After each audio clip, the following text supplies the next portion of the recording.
দেশ ও বিদেশের সকল হোসাইনি মুসলমানদের প্রতি আমার অন্তরের অন্তঃস্থল হতে সালাম জানাচ্ছি। আসসালামু আলাইকুম আরহামতুল্লাহি ওয়া বারাকাতুহু।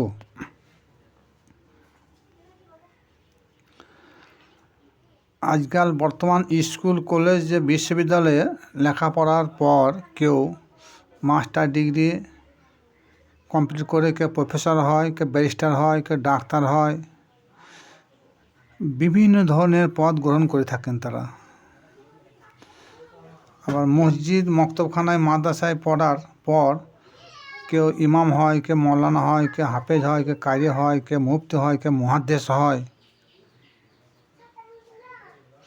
আর ওলি আল্লাহ হতে হলে একজন আল্লাহওয়ালা ব্যক্তির নিকট তালিমের মাধ্যমে খান্নাস মুক্ত হতে হয়। এই খান্নাস মুক্তর তালিম স্কুল কলেজে এবং মক্তব মাদ্রাসায় পাওয়া যায় না বা হয়ও না। এটা শিক্ষা দেওয়া হয় একমাত্র খানকা শরীফে বা দরবার শরীফে। যতক্ষণ পর্যন্ত মানুষ পবিত্র না হয়েছে ততক্ষণ আর তার কোনো ইবাদত বন্দেগী আল্লাহর দরবারে গৃহীত হবে না।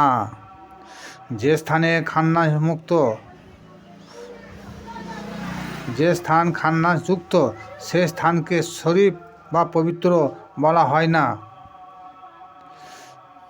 যে জায়গাতে দিনে 5 বার আজান দেওয়া হয় তাকে বলা হয় মসজিদ। কেউ বলে জামে মসজিদ, কেউ বলে ওয়াক্তিয়া মসজিদ, কিন্তু মসজিদ শরীফ বলতে শোনা যায় না, মাদ্রাসা শরীফ শোনা যায় না, মক্তব শরীফ শোনা যায় না। তদ্রূপ স্কুল কলেজ মাদ্রাসা মক্তবখানার নামে শেষে শরীফ বা পবিত্র স্থান লেখা বা বলা হয় না। আমরা কখনো কেউ বলি না যে মসজিদ শরীফ, মক্তব শরীফ, মাদ্রাসা শরীফ, স্কুল শরীফ, কলেজ শরীফ, এসব কিচ্ছু বলি না। তাহলে বোঝা গেল ওইসব স্থানগুলো পবিত্র স্থান নয়। সুতরাং ওই স্থানগুলোতে খান্নাস মুক্ত শিক্ষা দেওয়া হয় না।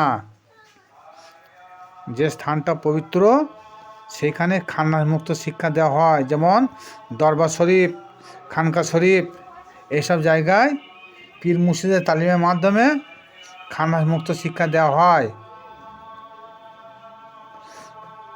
তাহলে খান্নাস মুক্ত শিক্ষা একমাত্র পীরের দরবার শরীফে এবং খানকা শরীফে পাওয়া যায়। অজু করে নামাজ পড়ে কখনো পবিত্র হওয়া যায় না। দুনিয়া লৌকিকতাভাবে অজু করা হয় এবং নামাজ পড়া হয়। তাই যদি হয় নামাজ পড়ে অজু করে যদি পবিত্র হওয়া যায়, তাহলে সূরা আহজাবে 33 নম্বর আয়াতে আল্লাহ কেন বললেন, হে হাবিব, আমি তোমার পরিবারকে পুত ও পবিত্র করে আমি দুনিয়ায় পাঠিয়েছি? অথচ তিনারা তো নামাজও পড়েছেন, অজু দেখারও তো অজুও করেছেন, কিন্তু এই অজু এই নামাজে পবিত্র হওয়া যায় না। কারণ তিনারা যেভাবে শরীয়ত ইবাদত বন্দি করেছেন, বিশ্বের জমিনে দ্বিতীয় ব্যক্তি আর এরকম খুঁজে পাওয়া যাবে না। কিন্তু তারপরও আল্লাহ কেন বললেন যে হে হাবিব, আমি তোমার পরিবারকে পুত ও পবিত্র করে দুনিয়ায় পাঠিয়েছি? তাহলে বোঝা গেল এখান থেকে যে এই অজু দ্বারা এই পবিত্র হওয়া যাবে না। এই আয়াত থেকে আরও বোঝা গেল যে আল্লাহ পাক রব্বুল আলামিন যাকে চান তাকে পবিত্র করেন, আর যাকে চান না তাকে অপবিত্র করেন। নামাজের উদ্দেশ্যে যে অজু করা হয় সেটা হলো জাহিরি অজু।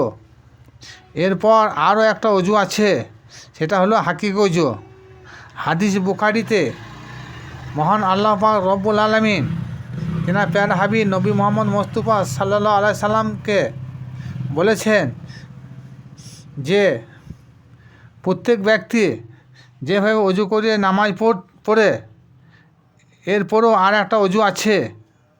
সাহাবীরা হুজুরকে বললেন, সেটা কেমন? হুজুর বললেন, প্রত্যেকটা মানবের বাম ধারে বক্ষের স্থনের 2 আঙ্গুল নিচে ভিতরে অংশে এক টুকরো নরম মাংসপিণ্ড আছে, ওইটা পবিত্র হলো যার, সে হলো বড়ই পবিত্রবান। ওই রকম মাংসপিণ্ডটা হলো হার্ট বা কাল্ব, কেউ চিত্ত বলে, কেউ মন বলে, কেউ হৃদয় বলে। যার কাল পরিষ্কার সে সর্বদাই পবিত্র। আর কাল বা অন্তঃশুদ্ধি করতে হলে জিকিরের প্রয়োজন আছে। জিকিরের মাধ্যমে অন্তঃশুদ্ধি হয়। মৌখিকভাবে জিকির করলে কোনো ফল হবে না।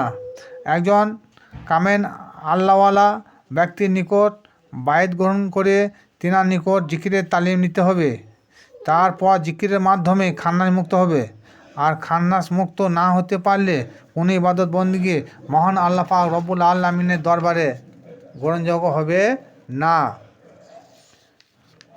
আমরা জীবনভর নামাজ, রোজা, হজ, জাকাত যতই নিয়মিতভাবে পালন করি না কেন, কিন্তু খান্নাস মুক্ত হতে পারি না। হঠাৎ একদিন মৃত্যুবরণ করতেই হলো আমাদেরকে, তাহাতে জীবাত্মা মুক্তি পেল জীবাত্মা মুক্তি পেল না। কারণ আমরা নামাজ, রোজা, হজ, জাকাত যাই করেছি, যদি খান্নাস মুক্ত না হতে পারি, তাহলে খান্নাস জড়িত ইবাদত বন্দি করেছি, সেই ইবাদত বন্দি শয়তানের ইবাদত বন্দি হয়েছে। সুতরাং সেই অবস্থায় যদি কারো মৃত্যু হয়, তাহলে জীবাত্মা মুক্তি পেল না। পরিণামে জীবাত্মাকে হাজতবাস করতে হলো, যেটাকে জাহান্নাম বলা হয়েছে।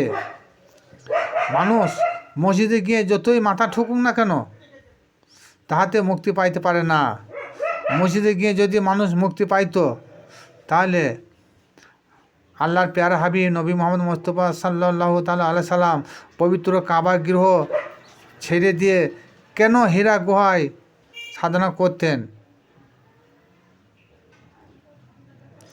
কাবা গৃহে হয় শরীয়তের ইবাদতখানা, আর হীরা গুহা হলো আল্লাহর নৈকট্য লাভের স্থান বা মারফতের ইবাদতখানা। শরীয়তের ইবাদত হলো লোক দেখানো ইবাদত বা লৌকিকতা ইবাদত। মারফতের ইবাদত হলো গোপন ইবাদত, আল্লাহ নৈকট্য লাভের ইবাদত। লোক দেখানো ইবাদতে আল্লাহ নৈকট্য লাভ করা যায় না। বাতেনে ইবাদতে আল্লাহর নৈকট্য লাভ করা যায়। শরীয়তের ইবাদত আমি নিষেধ করি না, শরীয়ত আমাদের প্রয়োজন আছে। শরীয়তের ইবাদত হলো প্রাইমারি স্টেজ বা স্কুল। মারফতের ইবাদত হলো বিশ্ববিদ্যালয়ের কোর্স। প্রাইমারিতে পড়াশোনা করার কোনো যোগ্যতা যেমন হাসিল করা যায় না, তদ্রূপ শরীয়তের ইবাদত করে কামিয়াবি হওয়া যাবে না। যদি আমরা কেউ কোনো প্রাইমারিতে 4 ক্লাস পড়ি, তাহলে সে না পারবে একটা দলিল দেখতে, না পারবে একটা পেপার পড়তে, না পারবে একটা বড় হিসাব করতে, তাহলে কী হলো, তার দ্বারাতে কোনো যোগ্যতা হাসিল করা যায় না।